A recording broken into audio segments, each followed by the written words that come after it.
Je me suis acheté mon premier parfum de niche. Je suis tellement contente. Ça faisait tellement longtemps que je voulais aller dans ce magasin. J'ai sauté le pas et je vous montre ce que j'ai pris. Je suis obsédée par l'odeur maintenant. Je suis allée chez Songe Parfum. Ça se trouve place du Châtelain à Bruxelles. Ça faisait tellement longtemps que je voulais y aller, mais j'arrivais pas à sauter le pas. C'est comme les magasins de luxe. J'ose pas vraiment rentrer dedans parce que j'ai pas l'impression d'être à ma place entre guillemets. Et là, j'étais avec mon mec et je me suis dit, allez, on va aller à deux. On va juste aller voir comment ça se passe et on verra. Et je peux vous dire qu'on a été tellement bien accueillis et conseillés. Je ne peux que vous recommander d'aller dans ce magasin. Pour être tout à fait honnête, j'avais au départ dit que j'adorais les parfums très sucrés, très vanillés. J'en ai senti quelques-uns. J'étais là sympa, mais c'est pas ce que je recherche. J'ai pas le coup de cœur. Et après, j'ai demandé à tester un parfum en particulier, le Musc K d'Elaka. Je ne peux que vous dire.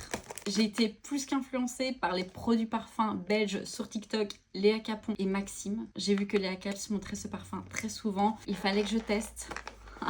Mon dieu, la bouteille. Elle est vraiment super belle, mais par contre, je trouve que pour les parfums de niche, en tout cas ceux qu'ils avaient, je trouve que les packagings sont pas non plus incroyables. Pour le prix qu'on paye, je trouve que c'est sympa, c'est très beau, mais je me dis pas waouh le packaging. Après, le prix est dans le parfum et pas que dans le packaging. Et tant mieux, au final, je vais vous donner les notes. Pour ceux qui s'y connaissent pas vraiment en parfum de niche, comme moi, vous allez rien comprendre. Il y a du poivre rose, du lys des sables, je connais pas, du beurre d'iris.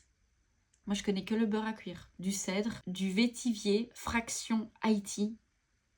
J'ai jamais entendu ces mots-là de ma vie. Et du musc. Ça, je connais. Ce qui est très spécial avec ce parfum, c'est quand elle m'a fait sentir sur un carton. Ça sentait pas grand-chose. C'était très très léger. Elle m'a parfumé partout. Elle m'a dit, va faire ta petite balade de 10-15 minutes et tu reviens après. J'ai été faire ma balade de 10-15 minutes. J'ai dit à mon mec, on ne peut pas partir sans que je l'ai acheté. Ce n'est pas possible. Il sent mais tellement bon. C'est un peu niche ce que je vais vous dire, mais moi, une des odeurs que je voulais absolument retrouver dans un parfum, c'était les odeurs des hôtels de luxe.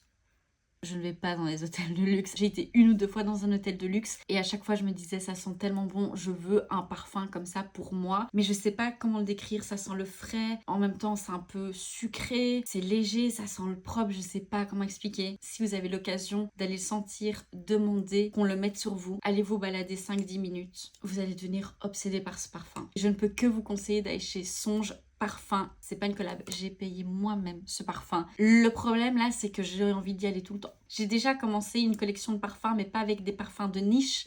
Ça risque d'être très très dangereux.